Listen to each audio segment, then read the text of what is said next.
Good morning USA สบายดีทุกคนวันนี้ก็มือคนสูงเนาะแล้วมาออกกำลังกายมายางมาแลนหน่อยหนึ่งเพราะว่าบ่ได้ลินกีฬาโดนละ3 เดือนแล้วบ่ได้ลงไปเตะบาสเนาะบ่ได้เอ็กซ์ไซส์บ่ได้ออกกำลังกาย3 เดือนละก็เลยมาถ่ายเบื้องต้นเสามาออกกำลังกายกันเด้อนี่ก็เป็นภาคหน่อยเพราะว่าบ่ได้ไปภาคใหญ่เนาะบ่ได้ไปบนใหญ่มันมีเตะบาสนี่ก็เตะได้อยู่แต่ว่าเพิ่งก็เพ่หมดละก็บ่มีหยังหลายก็มีแต่ถ่ายให้เบิ่งคือสภาพการตอนเช้าอยู่ในอเมริกาเนาะอยู่ใน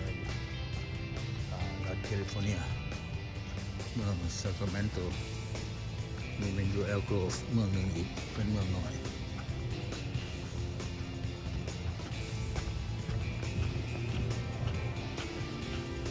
อย่างไปเฮ็ดไปทำไปออกกำลังกายไป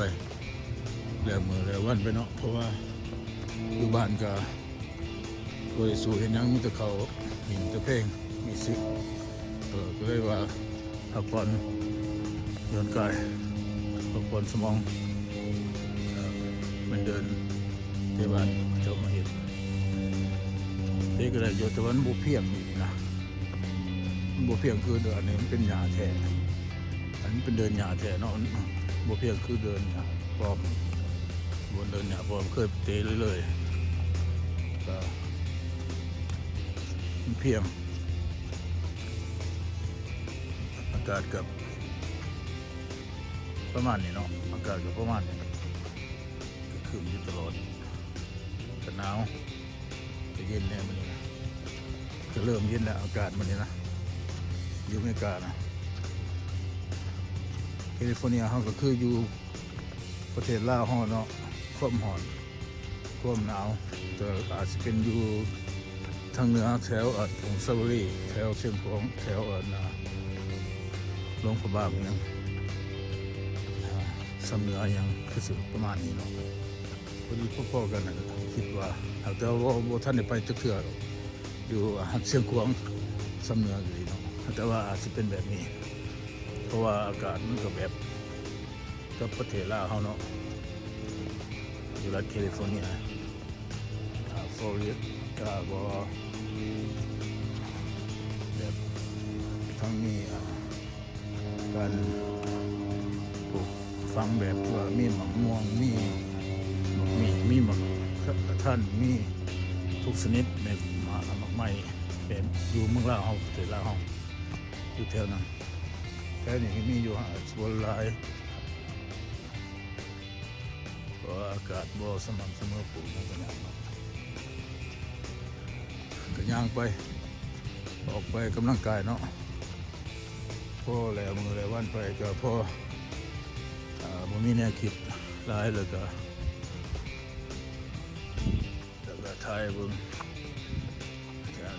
ก็ตอนนี้ก็8 โมงปลายเนาะตอนเช้า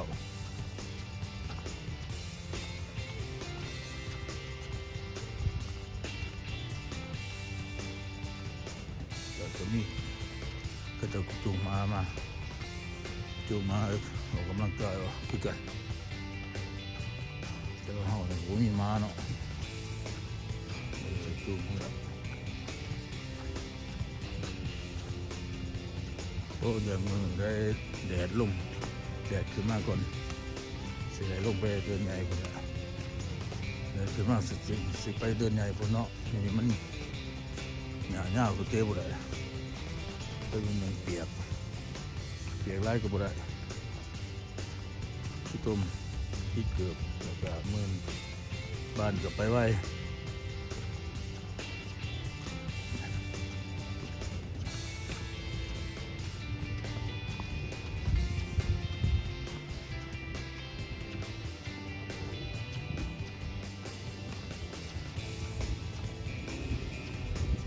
เดินนี่ก็บ่ใหญ่ปานใดแต่ว่ามันก็เป็นเดินหน่อยแต่ว่าคนมาหลินหลายอยู่เนาะมาตีบานบ่ บาสเกตบอลบอ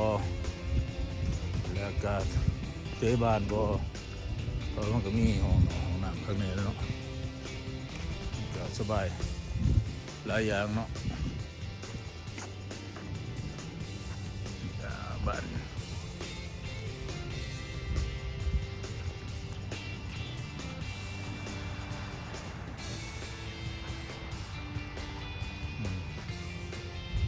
ก็บ่มีอย่างหลายเนาะประมาณนี้เพราะว่าเป็นภาคหน่อย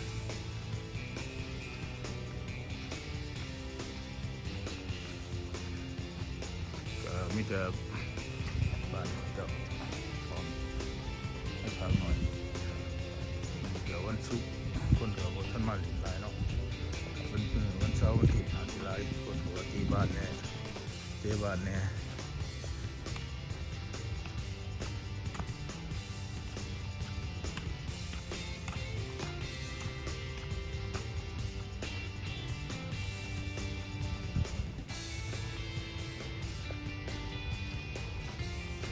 โอเคก็ประมาณนี้เนาะก็ถ่ายให้เบิ่งถ่ายให้ส้มสำหรับFC เนาะก็เฮ็ดไปทำไปเพราะว่าแดดกำลังออกมาแล้วแสงตะเวนเนาะ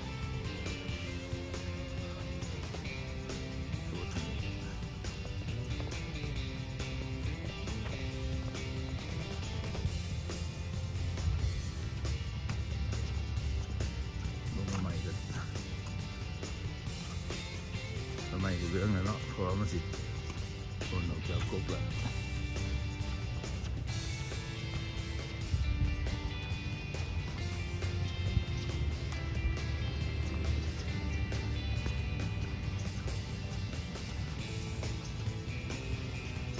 มีบาสเกตบอลสเตปใส่ yeah that's a basketball อันนี้เป็นเบสบอลก็มีทุกแบบเนาะบาสเกตบอลเบสบอลแล้วซ็อกเกอร์เตะบอลแล้วก็ตีบอลบางปีแล้วนี่บางปีแล้วเนาะบาง3-4 เดือนแล้วนี่เนาะก็มีที่เขามาตีบอลประมาณ20 กว่าทีมก็มาเห็นแล้วก็เลยโอ้ย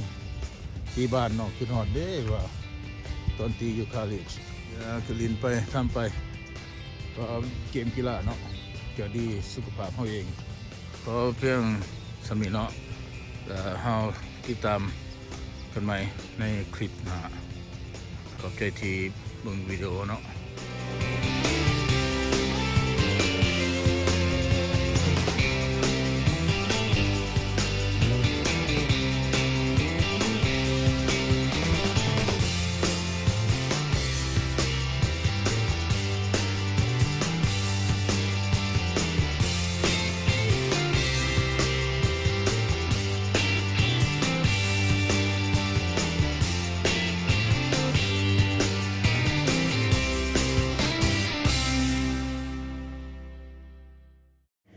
โอเค thank you for ติดตามวิดีโอของเราเนาะ